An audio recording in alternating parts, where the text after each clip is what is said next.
একসাথে বসে খাও তাহলে বরকত হবে, ভিন্ন ভিন্ন সময়ে খায়ও না, নইলে বরকত উঠে যাবে।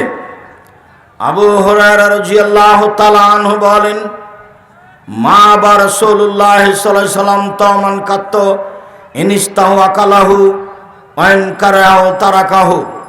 আল্লাহর নবী খেতে বসে কোনোদিন খাদ্যের নিন্দা করেননি, বলেননি তরকারিতে লবণ বেশি হয়েছে, বলেননি ভাত জ্বলে গেছে।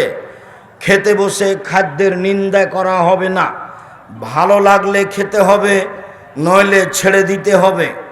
পরে স্ত্রীর সাথে পরামর্শ করতে হবে, খাওয়ার সময় নয়। আনাস রাদিয়াল্লাহু তাআলা আনহু বলেন, মা কালান নবী সাল্লাল্লাহু আলাইহি সাল্লাম আলা খেওয়ানিন আলা খুবজালাহু মুরাক্কাক আলা আকালাহু মুরাক্কাক। আল্লাহর নবী কখনো চেয়ার টেবিলে বসে খাননি। আল্লাহর নবীর জন্য কখনো অনেকগুলি বাটিতে সারিবদ্ধ করে তরকারি খাদ্য সাজানো হয়নি। আল্লাহর নবী কখনো চিকন আটার রুটি খাননি। কিলালে কাতাদা রাদিয়াল্লাহু তাআলা আনহুকে বলা হলো, আলা ইসাইনি একল, আল্লাহর নবী কিসের উপরে খেতেন?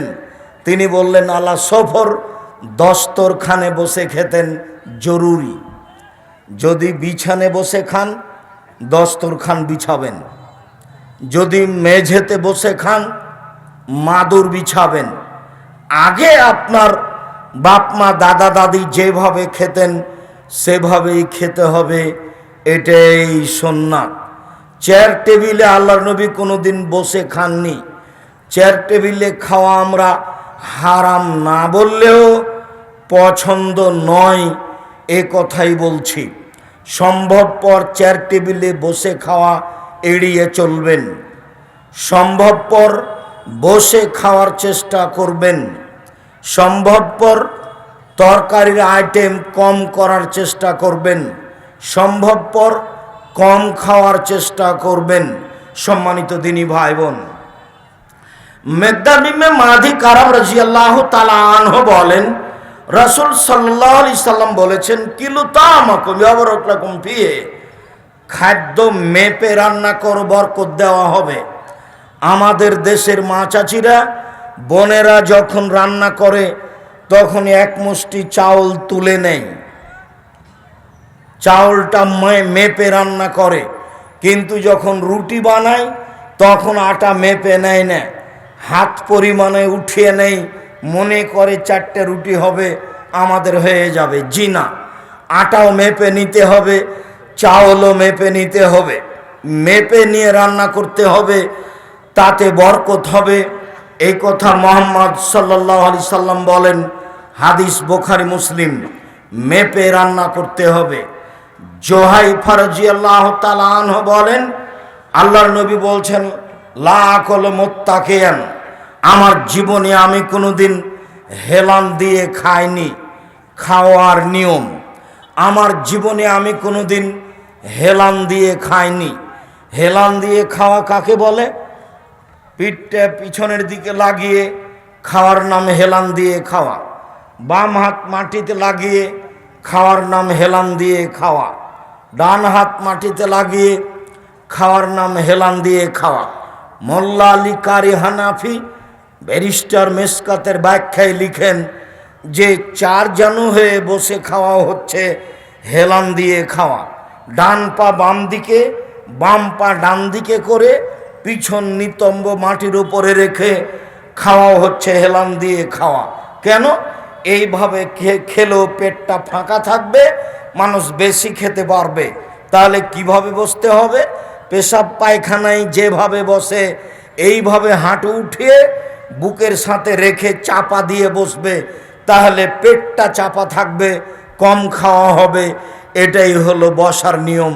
তাহলে আর হেলান দেওয়া হলো না, এই কথা তিনি বলেন। সম্মানিত দিনী ভাই বোন, আল্লাহর নবী হেলান দিয়ে খাননি এই কথা তিনি বলেন, আল্লাহর নবী নিজে বলেন। তবে হেলান দেওয়া কি জিনিস এ কথা তিনি বলেননি। বিদ্বানগণ বলেন, পিছন দিকে হেলান দেওয়া মানে হেলান দিয়ে খাওয়া। বাম হাত রেখে মাটির সাথে রেখে কোনো কিছুর সাথে রেখে খাওয়ার নাম হেলান দিয়ে খাওয়া। ডান হাত কোনো কিছুর উপর রেখে খাওয়ার নাম হেলান দিয়ে খাওয়া। মোল্লা আলী কারি বলেন, 4 জানু হয়ে বসে ডান পা বাম দিকে, বাম পা ডান দিকে দিয়ে নিতম্ব মাটির উপরে রেখে বসে খাওয়ার নাম হেলান দিয়ে খাওয়া। এগুলো সবই হলো হেলান দিয়ে খাওয়া। তাহলে খাবো কিভাবে? যেভাবে পেশাব পায়খানায় বসা হয়, হাঁটু বুকের সাথে লাগিয়ে পেটটা চেপে খেতে বসতে হবে, তাহলে অল্পতে পেট ভর্তি হয়ে যাবে, খাওয়া কম হবে। জীবনে কিছু করতে হলে, বাঁচতে হলে, বেশি কিছু করতে হলে কম খাও, কম কথা বলো, কম ঘুমাও। কম খাও, কম কথা বলো, কম ঘুমাও। কম খায় যে কাজ করবে সে, কম কথা বলে যে কাজ করবে সে, কম ঘুমায় যে কাজ করবে সে।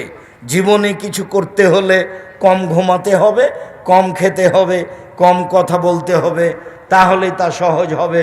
সম্মানিত দিনী ভাই বোন, আমি আপনাকে কথা সংক্ষিপ্ত করে এই অংশে চলে এসে বলি, খাওয়ার শুরুতে বলেছিলেন বিসমিল্লাহ, তাহলে মাঝে মধ্যে কিছু বলবো নাকি? যারা তাবলিগ করে তারা বলে যখন খেতে থাকবে নিবে, প্রয়োজন আছে ততক্ষণ বলবে সুবহানাল্লাহ, আর যখনই বলবে আলহামদুলিল্লাহ তখন মানে হলো আর নিবে না। জি না, এটা নয়। আবু হুরায়রা রাদিয়াল্লাহু তাআলা আনহু বলেন, আল্লাহর নবী বলেছেন, ইন্নাল্লাহা লা ইয়ারজা আলাল আবদে ইয়াকুলুল আকলাতা ফায়াহমাদাহু আলাইহা, নিশ্চয় ওই পুরুষ নারী দাস দাসী খায়, খাওয়ার মাঝে মাঝে আলহামদুলিল্লাহ বলে, আল্লাহ তার উপরে সন্তুষ্ট হন। ওয়া ইয়াশরাবু শারবা ফায়াহমাদা আলাইহা, পানি পান করে মাঝে আলহামদুলিল্লাহ বলে, তার উপরে আল্লাহ সন্তুষ্ট হন। তাহলে পানি 3 শ্বাসে পান করতে হয় বা 2 শ্বাসে পান করতে হয়, একটানা পান করবেন না। দাঁড়িয়ে পান করা নিষেধ, দাঁড়িয়ে খাওয়া নিষেধ। তবে জমজমের পানি বসে খাবেন, দাঁড়িয়ে খাবেন। আল্লাহর নবী জমজমের পানি দাঁড়িয়ে খেয়েছেন। ইবনে আব্বাস বলেন, ফাতাইতু ইলান নবী সাল্লাল্লাহু আলাইহি সাল্লাম বিদালবিন ফাশারাবা মা জমজম ওয়া কায়েম, আল্লাহর নবীর কাছে বালতিতে করে জমজমের পানি নিয়ে আসলাম, তিনি পানি পান করলেন দাঁড়িয়ে। আল্লাহর নবী বলছেন, খায়রু মাইন আল ওয়াজিলার যে মাও জমজম, মাটির ওপরে যেটা সবচেয়ে দামি পানি সেটা হচ্ছে জমজমের পানি। আল্লাহর নবী বলেন, মাও জমজম লিমা শরবালাহু, জমজমের পানি যে উদ্দেশ্যেই খাবে সেটাই পূর্ণ হবে। আবু জার গেফারি রাদিয়াল্লাহু তাআলা আনহু বলেন, আমি একটানা 19 দিন জমজমের পানি খেয়ে থাকলাম, কোনো খাদ্য খাইনি। তাতে সাওকানাত বাতনি, আমার পেটটা মোটা হয়ে যায়, চামড়া জড়ো জড়ো হয়ে যায়। তমতামিন ও সাকম ও সেফা ও সাকমিন, আল্লাহর নবী বলছেন জমজমের পানি খাদ্যের খাদ্য, জমজমের পানি রোগের আরোগ্য। জমজমের পানি একটা খাদ্য, জমজমের পানি হচ্ছে ঔষধ। আল্লাহর নবী জমজমের পানি দাঁড়িয়ে পান করলেন, সাথে সাথে বললেন, আল্লাহর নবী নিষেধ করেছেন পাত্র উল্টিয়ে খেতে। ছোট যেগুলো পানির বোতল সেইগুলো উল্টিয়ে খেতে পারেন, যেই বোতলের পানি একবারে খেতে পারবেন না, কয়েক শ্বাসে খেতে পারবেন না, এই বোতল খুলে এইভাবে উল্টিয়ে খাওয়া নিষেধ। পাত্র উল্টিয়ে খাওয়া নিষেধ, দাঁড়িয়ে খাওয়া পান করা নিষেধ। দাঁড়িয়ে খেলে পান করলে বমন করে দিতে হবে, এই কথা এসেছে। বমন না করলেও খাওয়া অপছন্দ, পান করা অপছন্দ দাঁড়িয়ে। সম্মানিত দিনী ভাই বোন, 3 শ্বাসে পানি পান করবেন। আবু আইয়ুব আনসারী রাদিয়াল্লাহু তাআলা আনহু বলেন, এই অংশ খুব গুরুত্ব সহকারে শুনবেন। যারা দোকানপাটে দাঁড়িয়ে আছেন, দাঁড়িয়ে থাকলেও কিছুক্ষণ এই দিকে লক্ষ্য করেন। যারা চলমান আছেন তারা একটু দাঁড়িয়ে কথাগুলি খেয়াল করেন। আবু আইয়ুব আনসারী বলেন, আল্লাহর নবী যখনই খাওয়া শেষ করতেন, যখনই পান করা শেষ করতেন, তখনই বলতেন, আলহামদুলিল্লাহিল্লাযী আতআমা ওয়াসাকা ওয়াসাওয়াগাহু ওয়াজালালাহু মাখরাজা। ওই আল্লাহর প্রশংসা যে আল্লাহ খাওয়ালো, পান করালো, সুন্দরভাবে পেট থেকে বের করে দিল, সে আল্লাহর প্রশংসা। ওমামা বাহেলি রাদিয়াল্লাহু তাআলা আনহু বলেন, আল্লাহর নবী যখন খাওয়া শেষে দস্তরখান উঠাতেন তখন বলতেন আলহামদুলিল্লাহ হামদান কাসিরান তাইয়িবান মুবারাকান ফি গায়রা মাকফিন ওয়ালা মুআদ্দাইন ওয়ালা মুস্তাগনান আনহু রাব্বানা। ওই আল্লাহর প্রশংসা, আল্লাহর প্রশংসা খুব, আল্লাহর প্রশংসা বরকতময়, মঙ্গলময়। হে আল্লাহ, তোমার এই খাদ্য থেকে আমি নিজেকে মুখাপেক্ষীহীন মনে করতে পারি না। আল্লাহ, আমি তোমার এই খাদ্য থেকে নিজেকে সরাতে পারি না। আল্লাহ, তোমার এই খাদ্য আমি ত্যাগ করতে পারি না। খেতে বসে আল্লাহ রাসূল বলতেন আল্লাহুম্মা বারিক লানা ফিহি আতিমনা খায়রান মিনহু। আল্লাহ, যে খাদ্য এখন দিয়েছ তাতে বরকত দাও, এরপরে যেটা খাদ্য দিবা সেটা তার চেয়ে যেন ভালো হয়। সম্মানিত দিনী ভাই বোন, আনাস রাদিয়াল্লাহু তাআলা আনহু বলেন, আল্লাহর নবী বলেছেন মান কালা বাদাল আকলে, যে ব্যক্তি খাওয়া পান করার পরে বলবে এখন যেটা বলতে যাচ্ছি এটা একটা ব্যতিক্রম দোয়া। খাওয়ার শেষে এই দোয়া পড়লে যে অতীতের সব পাপ ক্ষমা হয়ে যায়, এটা একটা ব্যতিক্রম বিবরণ। আল্লাহ নবী বলছেন কেউ যদি খাওয়ার শেষে বলে আলহামদুলিল্লাহিল্লাযী আতামানি হাজাত তুআমা ওয়া রাযাকানিহি মিন গায়রি হাওলিন মিন্নি ওয়ালা কুওয়া, সে আল্লাহর প্রশংসা যে আল্লাহ এই খাদ্য খাওয়ালো, যে আল্লাহ নড়াচড়া করা শক্তি নেই এর সত্ত্বেও আমাকে খাওয়ালো, পান করালো, সে আল্লাহর প্রশংসা। এটুকু পড়লে গোফেরাল্লাহু মা তাকাদ্দামা মিন জামবিহি, আগেকার সব পাপ ক্ষমা। আব্দুর রাজ্জাক সাহেব, এত দোয়া কি আর আমরা জানি? তো দোয়ার বইটা বাড়িতে নেই। 150-200 টাকা আমি লক্ষ লক্ষ টাকা পয়সা খরচ করে ছাপালাম, আর আপনি তাকে সাভা করে বইটি রাসূল সাল্লাল্লাহু আলাইহি ওয়াসাল্লামের সালাত বনাম প্রচলিত সালাত আর আব্দুল্লাহর আম্মার লিখা সম অধিকার নয় মর্যাদা চাই। আমরা মহিলা সম অধিকার চাই না, আমরা মর্যাদা চাই। আব্দুল্লাহর আম্মার লিখা কেন এই নির্যাতন, কি তার প্রতিকার? আমরা মহিলা মানুষ কেন নির্যাতিত হব, এর প্রতিকার কি হতে পারে? কবর থেকে মোমর্ষ পর্যন্ত, মোমর্ষ থেকে কবর পর্যন্ত তারই লিখা। বেগম রোকিয়ার সব কিছু আজকে মানুষের চোখে দর্পণে। বেগম রোকিয়া লিখেছে অবরোধবাসিনী, আমরা মহিলা নাকি অমরোধবাসিনী। তখন আব্দুল্লাহর আম্মা লিখেছে কেন হব অবরোধবাসিনী, আমরা কেন অবরোধবাসিনী হব, বইয়ের নাম কেন হব অবরোধবাসিনী?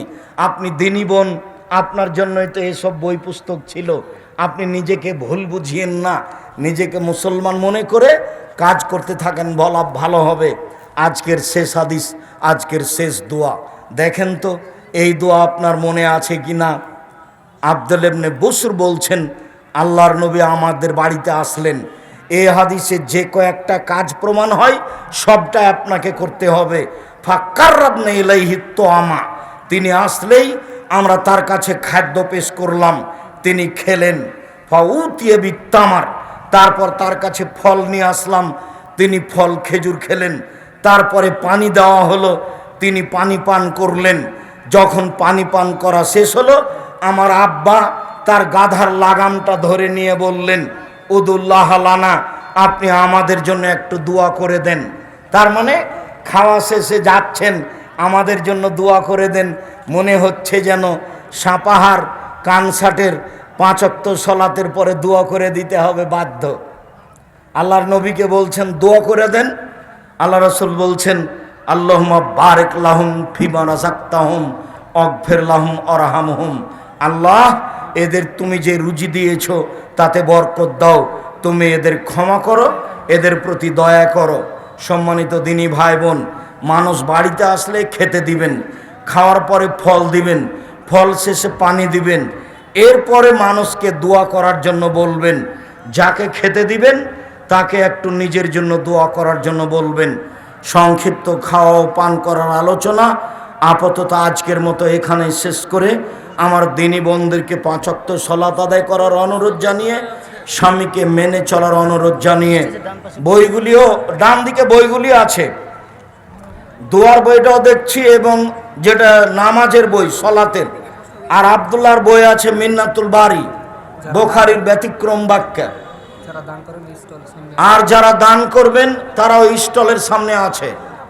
মাসিক দান দিবেন, বাৎসরিক দান দিবেন, মসজিদ ভিত্তিক আদ-দাওয়া ইলাল্লাহ, মসজিদ ভিত্তিক মক্তব এবং দিন প্রচার, এই কাজে নিজের সন্তুষ্টি প্রকাশ করে আব্দুল্লাহর বক্তব্যের সারমর্ম বুঝে, আব্দুল্লাহর বক্তব্যের সারমর্ম বুঝে তার লক্ষ্য উদ্দেশ্যের জন্য দোয়া করে সহযোগিতার হাত প্রশস্ত করবেন।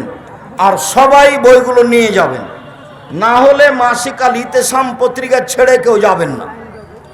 যদি টাকা নাই থাকে তাহলে একটা পত্রিকা হাতে করে নিয়ে যাবেন, মাসিক আল ইতেসাম পত্রিকা, এমনি কেউ চলে যাবেন না। এটা দাওয়াতের একটা বড় মাধ্যম। কয়েকটা জিজ্ঞাসা, আব্দুল্লাহর বই আছে মিন্নাতুল বারি, ব্যতিক্রম বই, আর সলাতের ওপরে বই আছে, দুয়ার বইটি আছে। সবাকে আমি বইগুলি সংগ্রহ করার জন্য অনুরোধ জানাচ্ছি। কয়েকটা জিজ্ঞাসা, আপনারা এখন যারা দানে অংশগ্রহণ করবেন তারা যাওয়ার সময় স্টলে দান করে যাবেন। ও আফাকাল্লাহ, সামনে স্টলে আছে, ওখানে লোক অপেক্ষা করছে, আপনি সহযোগিতা করবেন। অবশ্যই আপনার দান দিয়ে যেন এলাকার লোক এলাকার পয়সা দিয়ে মক্তব চালু করতে পারে, যেই মক্তবের লক্ষ্য উদ্দেশ্য অনেক বড়, যা আব্দুল্লাহর বক্তব্যে বুঝতে পারলেন। দেশ বিদেশে ঘুরে আমাদের সাথে চলে অল্প সময়ে এই সিদ্ধান্ত নিয়েছে। আমিও আল্লাহর কাছে আন্তরিকভাবে দোয়া করছি, আল্লাহ তুমি তার এই পদক্ষেপ কবুল করো, আল্লাহুম্মা আমিন। ইমাম খুতবা দেওয়ার পর অন্য কোনো তার চেয়ে জাননেওয়ালা কোনো আলেমকে দিয়ে নামাজ পড়াতে পারবে কি? সম্ভবপর যিনি খুতবা দিয়েছেন তিনি ইমামতি করবেন। যদি সম্ভব না হয়, উনি যদি কাউকে পড়াতে বলেন তাহলে অনুমতি হলে পড়াতে পারেন। বুখারী মুসলিমের হাদিসে এসেছে, কেউ তো কারো জায়গায় ইমামতি করতে পাবে না, তবে যিনি ইমাম তিনি যদি কাউকে আদেশ করেন তাহলে পড়াতে পারবেন। যিনি খুতবা দিলেন তিনি যদি কাউকে ইমামতি করতে বলেন তাহলে ইমামতি করতে পাবেন, কোনো সমস্যা নেই।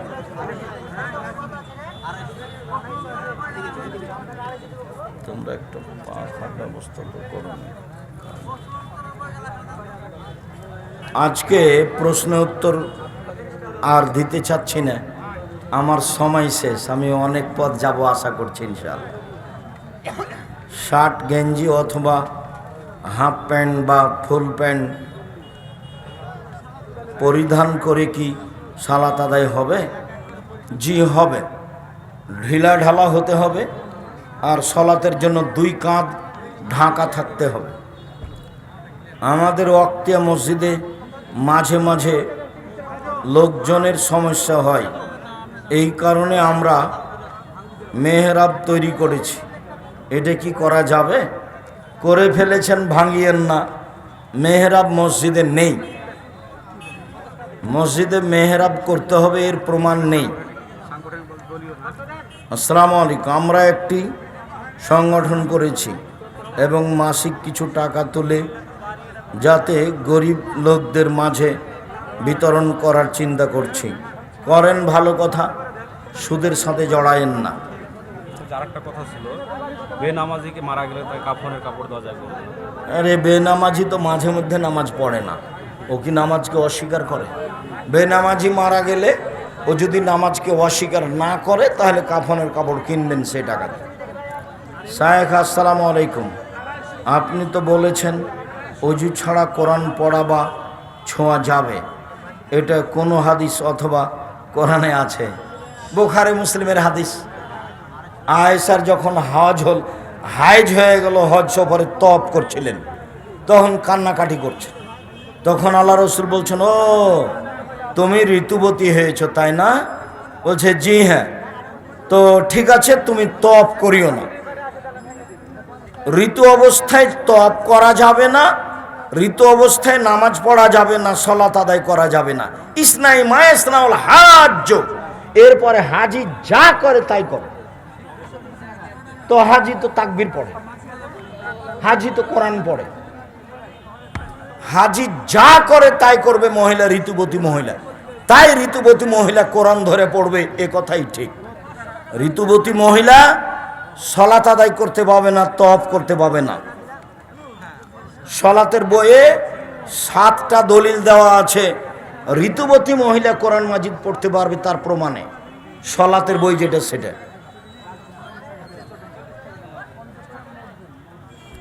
শেখ আমাদের মসজিদে কিছুদিন আগে 4টি ডিম দান এসেছিল, যার বাজার মূল্য ছিল 60 টাকা, কিন্তু নিলামের মাধ্যমে ডিম 4টি 3000 টাকা বিক্রি হয়েছিল। এটা কি শরীয়ত সম্মত?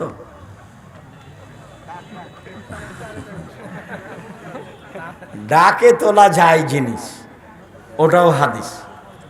আল্লাহ রসুল বললেন এর চেয়ে বেশি দাম কে দিবে? তো সেটা কল্যাণের আশাই করতে পারে, নাজায়েজ নয়। কিন্তু কেউ যদি দেখানোর জন্য কিনে থাকে তাহলে সে ক্ষতিগ্রস্ত। যাবে সূর্যগ্রহণ বা চন্দ্রগ্রহণের সময় গর্ভবতী মহিলাদের করণীয় কি? সব কাজ করবে। গর্ভবতী মহিলারা সূর্য চন্দ্রগ্রহণে কিছু করা যায় না বললেই সেরেক হবে, আর যে কারণে করবে না সেটাই ঘটবে। তখন ছেলে ন্যাংড়া হয়ে যাবে, কানা হয়ে যাবে, টেরা হয়ে যাবে। ওই সময়ে খুব কাজ করবে, সব কাজ করবে ওই সময়ে। আর না হলে সালাত আদায় করবে, তাসবিহ তাহলিল জিকির আজকার করবে। সম্মানিত শায়েখ, বন বিভাগের জমি জবরদখল করা হারাম, আর নয়। শুকরিয়া, জাযাকুমুল্লাহ খায়ের। সম্মানিত দিনী ভাই বোন, আপনাদের সকলের কল্যাণ কামনা করি। এই এলাকার মক্তব আপনাদের জাতীয় সম্পদ, কাজেই অবশ্যই এই আদাওয়াল আল্লাহর জোরালো পদক্ষেপ কবুল করবেন, সহযোগিতা করবেন। আপনাদের এলাকার টাকা পয়সা আপনাদের এলাকায় খরচ হবে। আমি আপনাদের বাড়িতে এসে সহযোগিতার পথের কথা বলে যাব ইনশাআল্লাহ। একদিন আমাকে নিয়ে আসা খুব কঠিন হচ্ছিল, এখন নিয়ে আসা খুব সহজ হবে ইনশাআল্লাহ। আমি আপনাদের সাথে আছি, থাকবো ইনশাআল্লাহ। মোবাইলে কোরআন মাজিদ পড়লে কোরআনের প্রকৃত হক আদায় হবে কি? আপনি শুনলেন, শোনার নেকি হবে, পড়ার নেকি কি হয়? পড়ার নেকি যদি নিজে কোরআন দেখি, মোবাইল দেখে পড়ে, হ্যাঁ কোনো সমস্যা নেই। মোবাইল দেখে কোরআন পড়লে পড়লাম, এই কোরআন মাজিদের হক আদায় হবে কিনা? একই হক আদায় হবে, কোনো সমস্যা নেই। জি, শুকরিয়া। সুবহানাকাল্লাহুম্মা ওয়া বিহামদিকা আশহাদু আল্লা ইলাহা ইল্লা আনতা আস্তাগফিরুকা ওয়া আতুবু ইলাইক।